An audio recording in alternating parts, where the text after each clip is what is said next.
গ্রামের একমাত্র চায়ের দোকান বিশু কাকার। এই দোকানটি কেবল একটি ব্যবসা কেন্দ্র নয়, এটি যেন গ্রামের সন্ধ্যার প্রাণ কেন্দ্র। সন্ধে নামলেই সারাদিনের কঠোর পরিশ্রম শেষে গ্রামের কৃষক, শ্রমিক, মজুর সবাই যেন এইখানে এসে মনের শান্তি খুঁজে পান। মাটির ভাঁড়ে গরম চায়ের চনমনে গন্ধ আর চেনা মুখগুলোর হাসি গল্পে মুখরিত হয়ে ওঠে এই জায়গাটা, যা শহরের কোলাহলের থেকে সম্পূর্ণ ভিন্ন এক প্রশান্তি এনে দেয়। কাজ শেষে গ্রামের প্রবীণ বাসিন্দা নিমাই, শম্ভু আর হরিকাকা প্রত্যেকেই নিজেদের নির্দিষ্ট বেঞ্চিতে আসন নেন। নিমাই কাকা পেশায় একজন পাকা কৃষক, শম্ভু একজন দিনমজুর আর হরিকাকা সারাদিন গ্রামের নানান ছোট বড় কাজ করেন। চা খেতে খেতে নিমাই কাকা বলে, সারাদিনের কাজকর্মের পর বিশুর দোকানের চা না খেলে চলে না আর কি। ধুলো আর কাদামাখা শরীরটা যেন এই এক ভাঁড় আদা দেওয়া চাটাই আবার চাঙ্গা করে দেয়। ঠিক বলেছিস নিমাই, বিশুর দোকানে চা খেতে পারলে মনে হয় প্রাণটা ফিরে পেলাম। এই চায়ের সঙ্গে যেন দিনের সব ক্লান্তি ধুয়ে যায়। ঠিক কথা বলেছো তোমরা। কাজকর্মের পর মনটা কেমন চা চা করতে থাকে। এখানকার গপ্প আর হাসি ঠাট্টা না শুনলে রাতে ঘুম আসে না। কি রে নিমাই, তোর কাজ কেমন হলো? আর বলো না কাকা, এইবার মনে হচ্ছে ফলন বেশি হবে না। সে কি রে, তাহলে তো তোর ব্যবসায় বড্ড ক্ষতি হয়ে যাবে। তা হবে, কিন্তু কিছু তো করার নেই কাকা। প্রত্যেক বছর ফলন তো আর সমান যায় না। হরিকাকা বিয়ে করেননি, তিনি গ্রামের প্রান্তে একটা পুরনো ঘরে একাই থাকেন। তাই তার জন্য এই সান্ধ্য আড্ডা এবং মানুষের সঙ্গ আরো বেশি গুরুত্বপূর্ণ। রোজ এই তিনজনের চা খাওয়া আর দিন দুনিয়ার গল্প শেষ হলে যখন রাস্তাঘাট প্রায় নিঃশব্দ হয়ে যায়, তখন চা দোকানের মালিক বিশু কাকা মৃদু শব্দে দোকান লাগিয়ে নিজের বাড়ি ফিরে যান। তাদের এই দৈনন্দিন রুটিন গ্রামের জীবনের এক গুরুত্বপূর্ণ অংশ।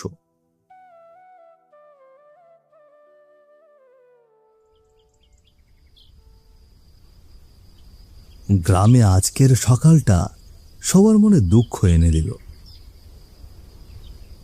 শোনা যায় হঠাৎ কাল রাতে হরিকাকা ঘুমের মধ্যেই মারা যান। কি করে যে এমনটা হয়েছে কেউই কিছু বুঝতে পারে না। সকলেরই মন ভার। যতই হোক, এরকম সুস্থ সবল মানুষটার হঠাৎ চলে যাওয়াটা যেন সকলকে স্তম্ভিত করেছে। সকাল থেকে হরিকাকার বাড়ির বাইরে এই নিয়ে আলোচনা চলে। হে ভগবান, এটা কি হয়ে গেল বলো তো শম্ভু? হরিকাকা আমাদের ছেড়ে এত তাড়াতাড়ি চলে গেল রে। কাল রাতেই তো কত সুন্দর করে গল্প করে বাড়ি ফিরল, তারপরে যে কি হলো? এমন সুস্থ লোকটা হঠাৎ করে চলে গেল রে নিমাই।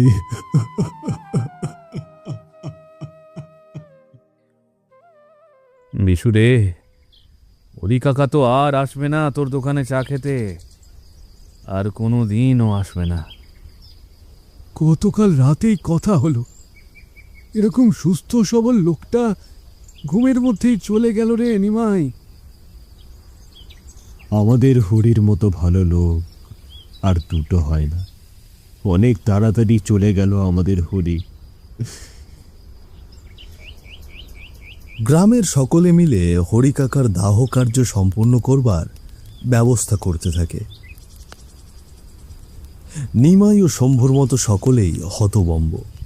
কেউই হরিকাকার এইরকম ভাবে চলে যাওয়াকে মানতে পারে না। বিকেলে শ্মশানঘাটটা আজকে অদ্ভুত নিস্তব্ধ। বাতাসে শুধু আগুনের লেলিহান শিখা আর মাঝে মাঝে বাঁশের চিড় ধরবার আওয়াজ। শ্মশানঘাটে দেহ পড়ছে হরিকাকার। যে লোকটা গতকালই হেসে খেলে গল্প করল, আজ শ্মশানের চিতায় পড়ছে তার দেহ। আগুনের শিখাগুলো যেন আকাশের দিকে হাত বাড়িয়ে দিচ্ছে, যেন হরিকাকাকে নিয়ে যাচ্ছে অন্য কোথাও, শান্তির দেশে। হরি এরকম হঠাৎই চলে যাবে ভাবতে পারছিস নি ভাই? কাল তো চায়ের দোকানে হাসছিল, গল্প করছিল।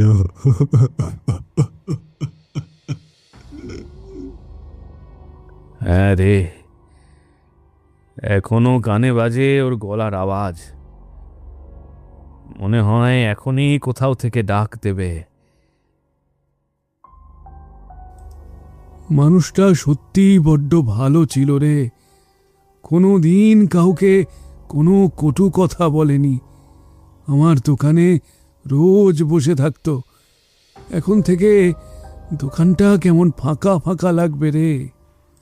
হরিকাকার দাহ কার্য শেষ হতে হতে সূর্যটা গাছের মাথা ছুঁয়ে গেছে।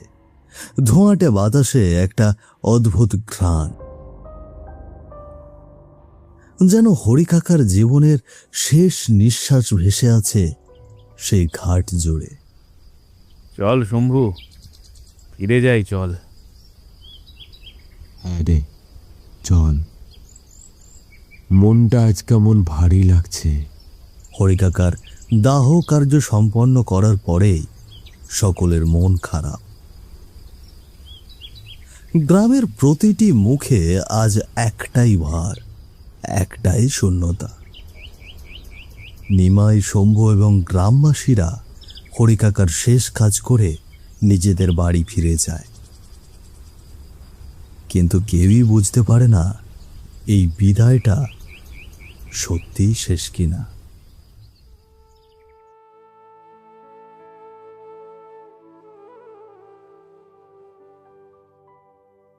গ্রামের সকলের আজ বড় দুঃখের দিন। সন্ধ্যায় শম্ভু আর নিমাই চায়ের দোকানে এসে বসে। দুজনেরই মন খুব খারাপ, সেটা চোখে মুখে স্পষ্ট। তারা হরিকাকার অনুপস্থিতি বোধ করে। এই তো গতকাল রাতেই সব ঠিক ছিল। তারা একসাথে চা খাচ্ছিল, কত গল্প করছিল। তারপর রাতে মানুষটা এরকম ভাবে একাই চলে গেল। তার যে নিমাই এবং শম্ভু ছাড়া আর কেউই ছিল না, এই ভেবেই তাদের মন বড় খারাপ করে। এই রকম সময়ে নিমাই কাকা বলে, হরির কথা বড্ড মনে পড়ছে রে শম্ভু। হরির তো আমার ছাড়া আর কেউ ছিল না। একাই থাকতো আর একা একাই চলে গেল হরি। বড্ড মন খারাপ লাগছে রে নিমাই, বড্ড মন খারাপ লাগছে। হ্যাঁ, আর চাটা খেতে একদম ভালো লাগছে না রে। কালই তো আমরা একসঙ্গে বসে চা খেলাম, তারপর হরি এমন করে চলে গেল। হ্যাঁ রে নিমাই, মনটা কেমন ফাঁকা ফাঁকা লাগছে হরিকে ছাড়া। বিশু, তোর দোকানের হরি কোনোদিনও চা খেতে আসবে না রে, আর আসবে না।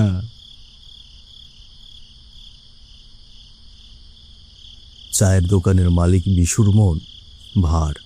সে চুপ করে চা বানাতে থাকে। যতই হোক, অনেক দিন থেকেই হরিকাকা দোকানে আসতো। সে আজ থেকে আর কোনোদিন চা খেতে আসবে না, এই ভেবেই বিশুর মন খুব খারাপ করে ওঠে এবং সে বলে, হ্যাঁ রে, সকাল থেকেই মনটা কেমন ভার ভার করছে। হরিটা অমন ভাবে চলে গেল, ভাবাই যাচ্ছে না। আজ আর ভালো লাগছে না, আজ আর বসবো না, ঘরের পথে যাই। শম্ভু আর নিমাই দুজনেই গভীর মন খারাপ নিয়ে আজ তাড়াতাড়ি বাড়ির পথ ধরে। বাইরে তখন পূর্ণিমার রাত, চাঁদের আলোয় ঝলমল করছে সারা গ্রাম। কিন্তু এই ঝলমলে আলোতেও গ্রামের পথঘাট আশ্চর্য রকম ফাঁকা, জনমানবহীন।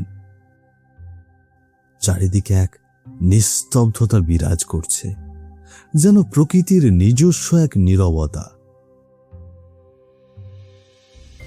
বিশু তার চায়ের দোকান বন্ধ করে লণ্ঠন হাতে ধীর পায়ে নিজের বাড়ির দিকে এগিয়ে চলে। তার মনেও আজ বড্ড শূন্যতা। হরিকাকার অভাব যেন তাকেও গ্রাস করেছে।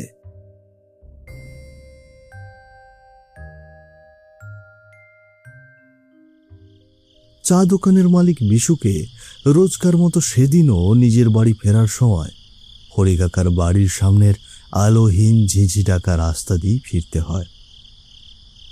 রাত তখন গভীর, চারপাশে পিন পতন নীরবতায় ঢাকা।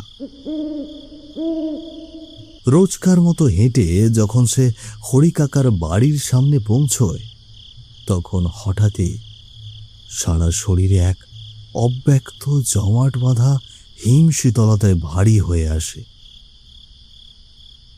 তার গা হাত পা ছমছম করে ওঠে,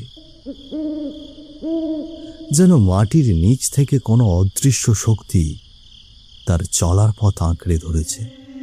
হঠাৎ এইরকম সময় বাতাসে মৃদু একটি কণ্ঠের আওয়াজ, যেন বাতাসের ফিসফিস শব্দ ভেদ করে অত্যন্ত স্পষ্টভাবে ভেসে আসতে শোনা যায়। বিশু, ও বিশু, তোরা আমাকে ভুলে গেলি? এই তো পুরো হরির কণ্ঠস্বর। তুই আমাকে আর চা দিবি না বিশু? এক কাপ চা দে। এ কি? কিন্তু এটা কি করে সম্ভব? হরিকাকার গলার আওয়াজ পেয়ে বিশুর বুকের ভেতরটা বরফ হয়ে যায়। হৃৎপিণ্ডটা গলার কাছে উঠে আসে। সে ঠকঠক করে কাঁপতে থাকে। তার সারা শরীর দরদর করে ঘামে ভিজে যায়। সে এখন কি করবে বুঝে উঠতে পারে না। ভয়ে জিভ শুকিয়ে যায় তার। তবুও কাঁপা কণ্ঠস্বরে বলে ওঠে সে, কে কে ওখানে? কে আওয়াজ করিস? সামনে আয়, সত্যি করে বল, কে আছিস ওখানে? আমি যে বিশু, তোর হরি কাকা। আমাকে একটু চা দে বিশু, বড্ড খেতে ইচ্ছে হচ্ছে। দেবো দেবো দেবো দেবো, কিন্তু তুমি তো। আবার কিন্তু কিন্তু বলিস না। চা না খেলে আমার আত্মা শান্তি পাবে না রে বিশু। এ তো পুরো হরিকাকার কণ্ঠস্বর, কিন্তু ঘর তো তালাবন্ধ, খা খা করছে। তবে কে? হরিকাকা তো সকালেই মারা গেছে। তবে এটা কে? এই ভাবতে ভাবতে হঠাৎ অন্ধকারের বুক চিরে একটা সজোরে রক্ত হিম করা অট্টহাসির শব্দ শোনা যায়। সেই হাসি যেন হরিকাকার ফাঁপা বুকের ভেতর থেকে উঠে আসে। পুরো আকাশ বাতাস কেঁপে ওঠে। সেই হাসির রেশে বিশুর মনে হয় তার কানের পর্দা ছিঁড়ে যাবে। আর এই অশরীরী বিভীষিকা দেখে বিশু মুহূর্তের মধ্যে ভয় পেয়ে সোজা প্রাণপণে দৌড়ে পালিয়ে যায়।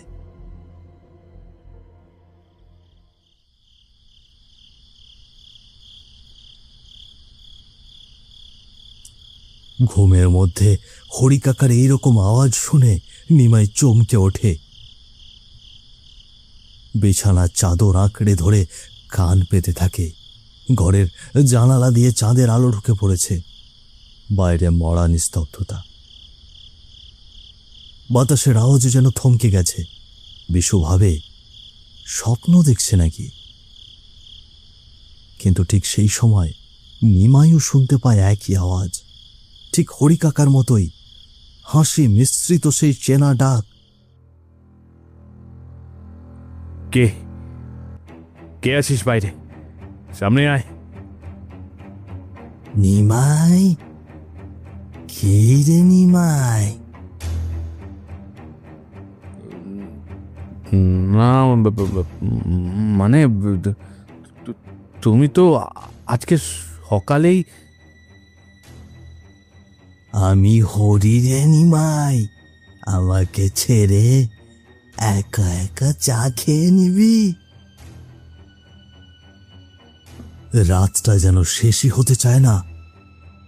প্রতি মুহূর্তেই নিমাই মনে করে দরজার বাইরে কেউ হাঁটছে, কারো পায়ের শব্দ মাটির উঠানে টুপটাপ করে পড়ছে। কুকুরগুলো হঠাৎ ডেকে ওঠে, আবার চুপ করে যায়। আর সেই রাতে নিমাই আর বিশু কেউই ঘুমাতে পারে না। শুধু জানালার ফাঁক দিয়ে তারা সকাল হওয়ার অপেক্ষা করতে থাকে। পরদিন সকালে গ্রামের আকাশটা কেমন যেন মলিন, কুয়াশায় ঢাকা। সূর্য উঠেছে বটে, কিন্তু আলোটা যেন মাটিতে ঠিকঠাক পড়ছে না। নিমাই, বিশু আর শম্ভু চায়ের দোকানের বেঞ্চিতে বসে আছে।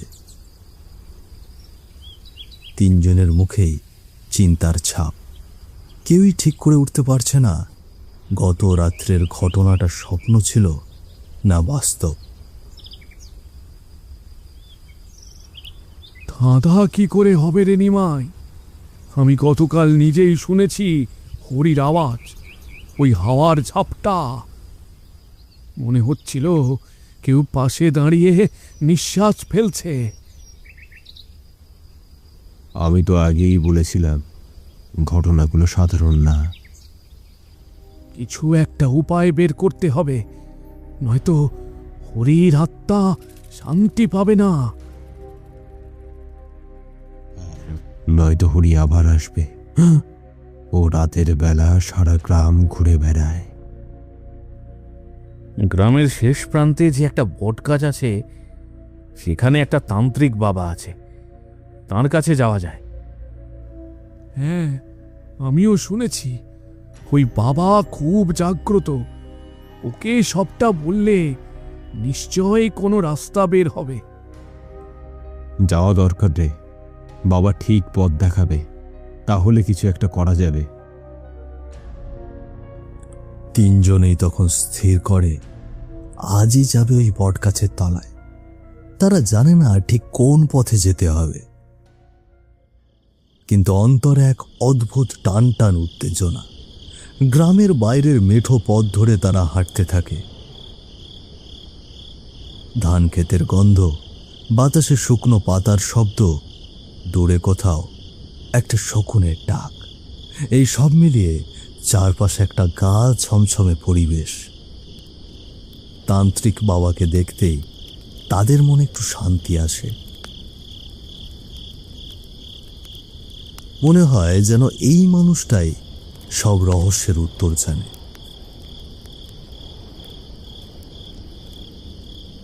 বাবা, বাবা আমাদের রক্ষা করুন, আমাদের খুব বিপদ এসে পড়েছে। হ্যাঁ বাবা, একমাত্র আপনিই পারেন আমাদের এই বিপদের হাত থেকে বাঁচাতে। বিশু, শম্ভু আর নিমাই তান্ত্রিক বাবাকে সমস্ত ঘটনা বলে। তান্ত্রিক বাবা কিছুটা ভেবে নিয়ে বলে, আমাদের হরি অকালে মরেছে রে। ওর প্রাণ এখনো মাটির টান ছাড়তে পারেনি, ওই জন্যই ওর আত্মা শান্তি পায়নি।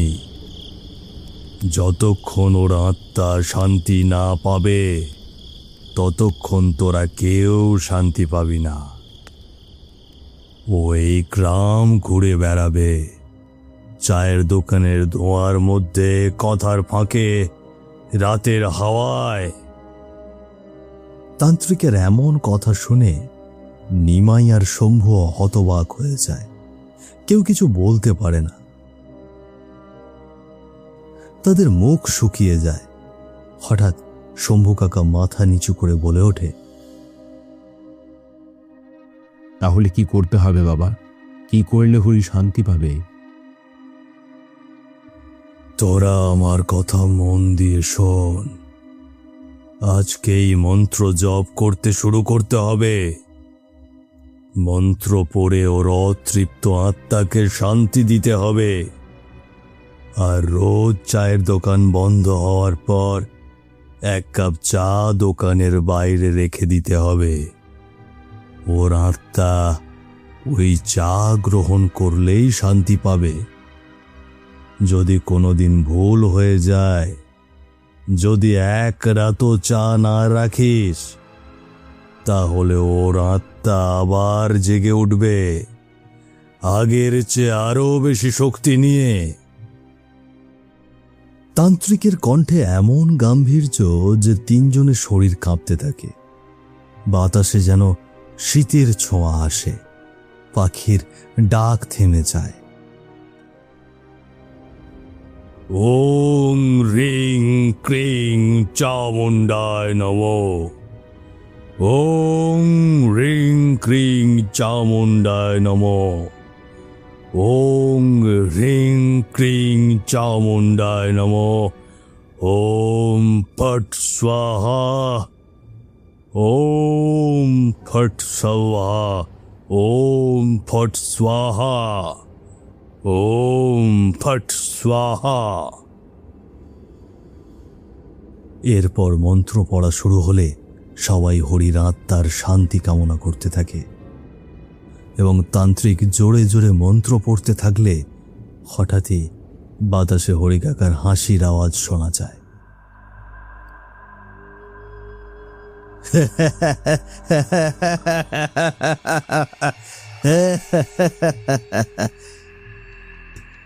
আমি চলে যাচ্ছি রে, কিন্তু তোরা আমার জন্য রোজ চা রাখবি, না তো আমি ফিরে আসবো, ফিরে ফিরে আসবো। ভালো থাকিস তোরা, সবাই ভালো থাকিস, সবাই ভালো থাকিস।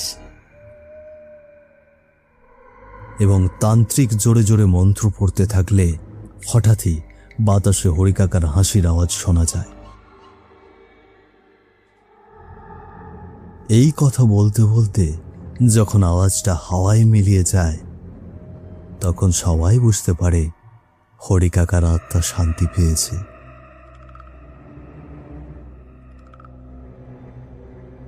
এবং সেই দিনের পর থেকে আজও রোজ বিশুর চায়ের দোকান বন্ধ হওয়ার পর 1 কাপ করে চা হরিকাকার জন্য দোকানের বাইরে রেখে দেওয়া হয়।